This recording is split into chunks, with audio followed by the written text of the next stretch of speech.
Hello दोस्तों, कैसे हैं। स्वागत है आपको अपना YouTube channel Arbat education academy में। मैं रोहित कुमार। मैं कुछ दिनों से वीडियो को अभी अपलोड नहीं कर रहा था। इसका कुछ तकनीकी प्रॉब्लम था जिसके कारण नहीं हो रही थी।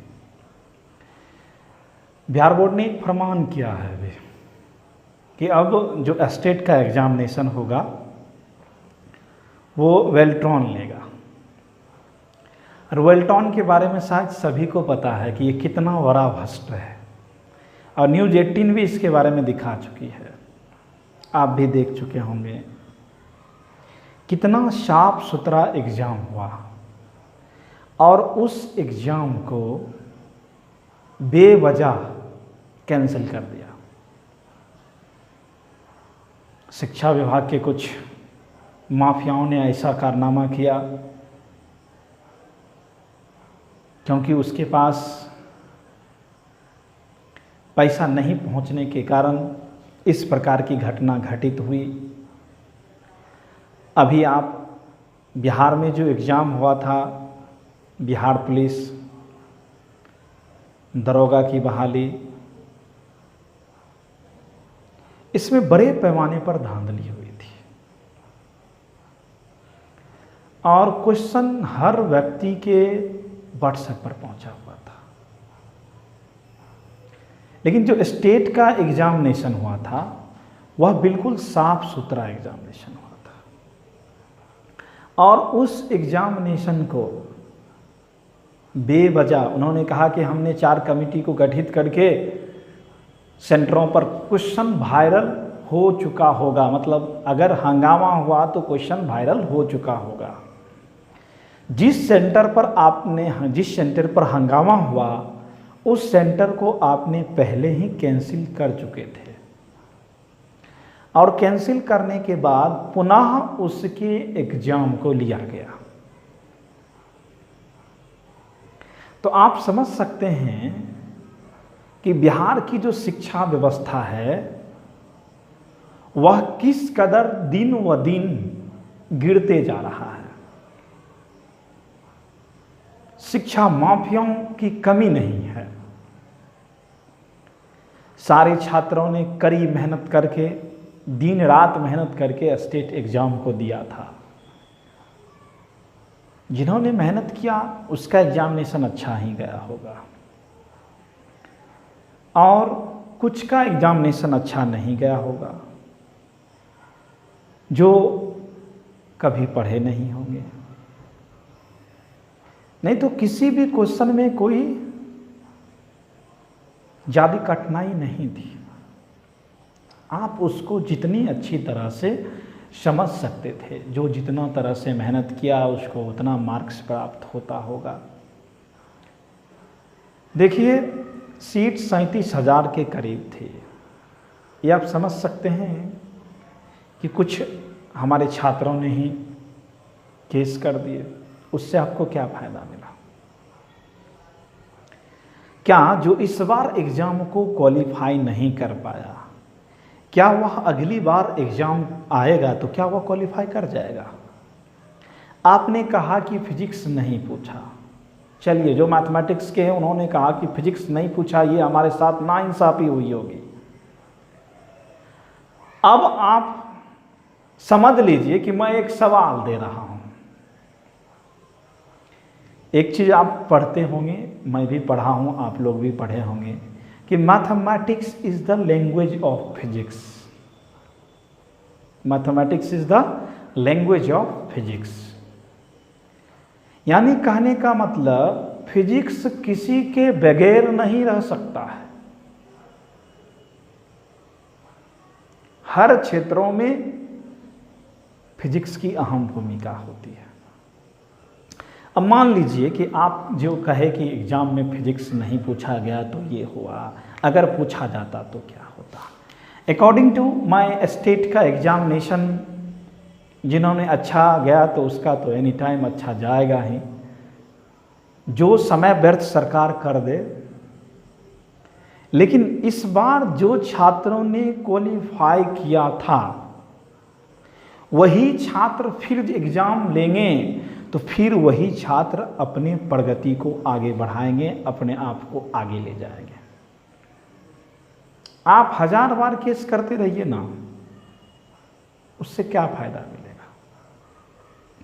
उससे बिहार के छात्रों को घाटा है। बिहार के छात्र एक मेंटली रूप से कोई प्रेशर होता है कि बार बार एग्ज़ाम लेना, फिर बार बार उसकी तैयारी को करना। ऐसे टीचर को हमेशा अपनी दक्षता देना चाहिए, दक्ष तो होना चाहिए, हमेशा अपने आप को रिवॉल्व करना चाहिए। तो इसमें कोई प्रॉब्लम नहीं होना चाहिए। और जितने भी स्टेट कैंडिडेट्स हैं, मैं उन सभी से आग्रह करता हूं कि सरकार ने हम लोगों के साथ तो नाइंसाफ़ी की है, लेकिन जिन छात्रों ने स्टेट को लेकर कोर्ट में केस किए हैं, मैं उन छात्रों को खास तौर से कहता हूं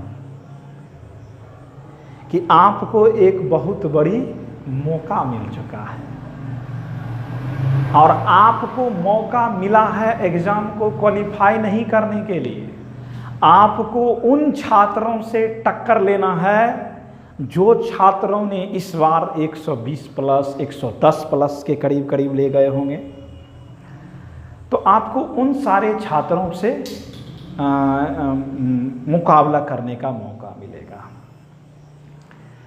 तो जो छात्रों ने अगले बार एग्ज़ाम को अच्छी तरह से कंडक्ट करके एग्ज़ाम दिया था, शायद ऐसा नहीं है कि जो मैथमेटिक्स पढ़ते होंगे उनको फिजिक्स की जानकारी नहीं होगी।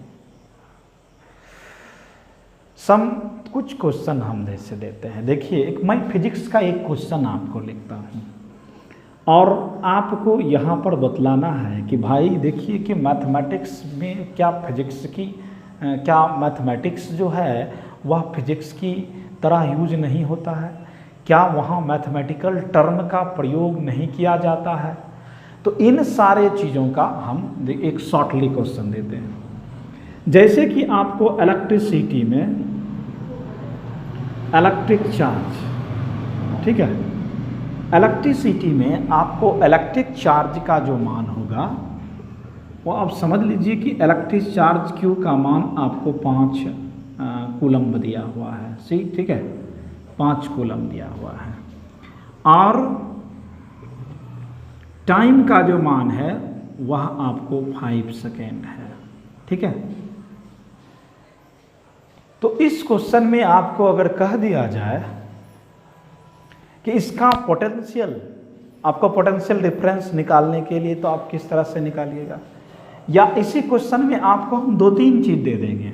एक पहला है कि हम बोलेंगे कि इसका करंट क्या होगा, ये आप बतलाइए, ठीक है। तो देखिए क्या यहाँ मैथमेटिक्स का प्रयोग नहीं हो रहा है।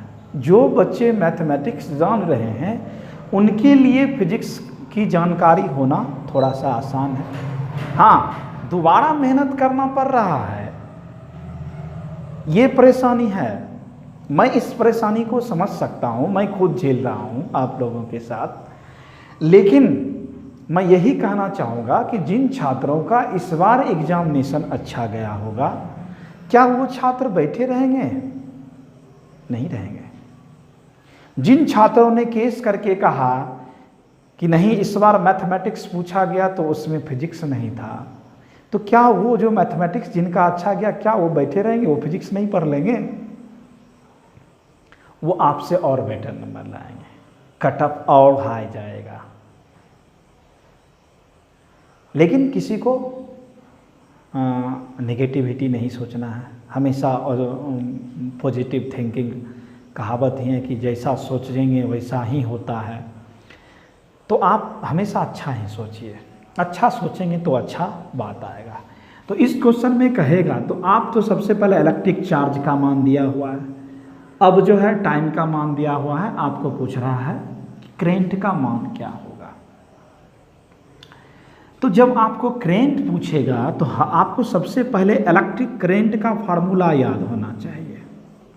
इलेक्ट्रिक करंट, तो इलेक्ट्रिक करंट कहते किसको हैं? पहले तो ये जानेंगे कि इलेक्ट्रिक करंट क्या होता है। चार्ज विद्युत आवेश किसको, विद्युत धारा किसे कहा जाता है?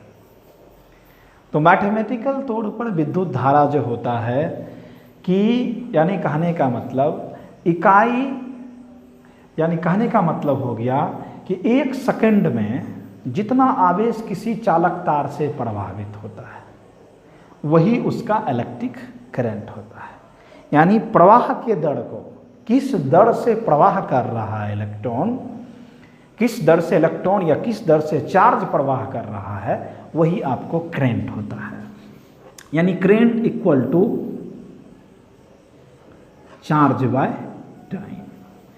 क्या इसमें आप देखिए कि मैथमेटिक्स का प्रयोग नहीं हो रहा, सिंपली रूप से हो रहा है। अब चार्ज का मान आपको कितना लिखा है 5 और इसका मान भी 5। जब इसको काटेंगे तो 1 कूलम प्रति सेकेंड। ठीक है, हम आपके इसका ऑप्शन आपको देते 1 एम्पियर, 5 एम्पियर, 1 कूलम प्रति सेकेंड और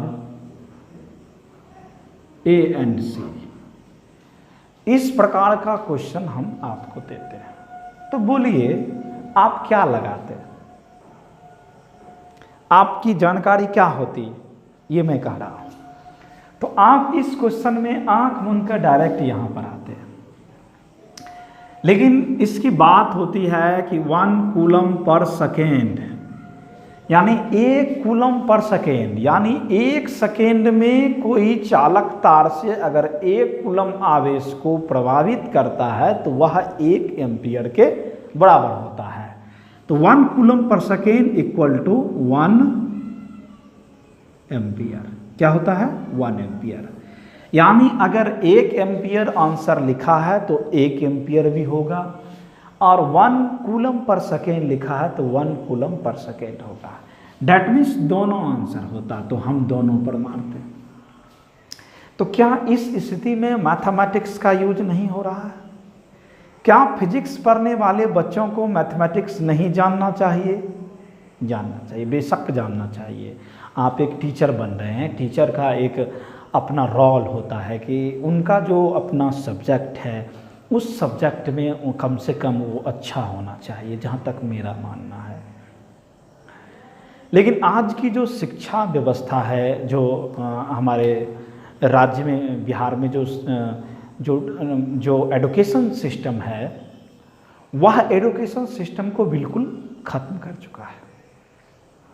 आप किसी भी क्लास में जाइए, चाहे वो प्राथमिक को लीजिए, चाहे उस मिडिल स्कूल का लीजिए और चाहे हाई स्कूलों का लीजिए, अगर ये कोचिंग संस्थान इतने नहीं रहते तो मैं वादा के साथ कह सकता हूँ कि आप इतने अच्छे अच्छे रिजल्ट जो देख रहे हैं ये उस स्कूल की नहीं दिया हुआ है, बल्कि ये सारे जितने भी कोचिंग संस्थान हैं वो संस्थान बच्चों को अच्छी तरह से मेहनत करवा के आगे की ओर ले जाते हैं। बिहार सरकार हर क्षेत्रों में नाकाम है, सिर्फ छात्रों को बरगलाने का काम करता है। तो मैं जितने भी छात्र हैं जो स्टेट की तैयारी कर रहे हैं, जिनका सब्जेक्ट मैथमेटिक्स और साथ में फिजिक्स हो, और केमिस्ट्री वाले भी जो छात्र होंगे उनके लिए भी वीडियो आएगा, बायोलॉजी को छोड़कर। तो हम सारे छात्रों से, सारे साथियों से, अपने साथियों से अनुरोध करता हूं कि आप हमारे YouTube channel Aryabhatta education academy को सब्सक्राइब कीजिए, लाइक कीजिए, कमेंट कीजिए। आपको कहीं भी मैं हर एक चैप्टर के बारे में कल इसकी जानकारी दूंगा, और पहला टॉपिक क्या होगा मैं वीडियो के माध्यम से आप लोगों के बीच आऊँगा और बतलाएंगे। तो आप सभी से अनुरोध है कि आप हमारे वीडियो को हर उन छात्रों तक पहुँचाइए, चाहे वह नॉर्मल क्यों ना हो, और उन छात्रों तक मेरे वीडियो को ले जाइए जिससे वह छात्र भी जो इस बार अपने एग्ज़ाम को क्वालिफाई नहीं कर पाए, और क्वालिफाई करते करते भी रह गए होंगे, तो उन छात्रों से खास तौर से मुझे कहना है कि वो जो है अवश्य इस वीडियो को, पूरा वीडियो को देखें, और जब इसका एग्ज़ाम होगा तो उस एग्ज़ाम में आप शायद बहुत अच्छी तरह से आप जान सकते हैं। मेरा जो टॉपिक रहेगा वो स्टेट से रिलेटेड रहेगा, और स्टेट में हम लोगों मेरा जो मानना है कि ये 3 सब्जेक्ट की यहाँ जानकारी होगा।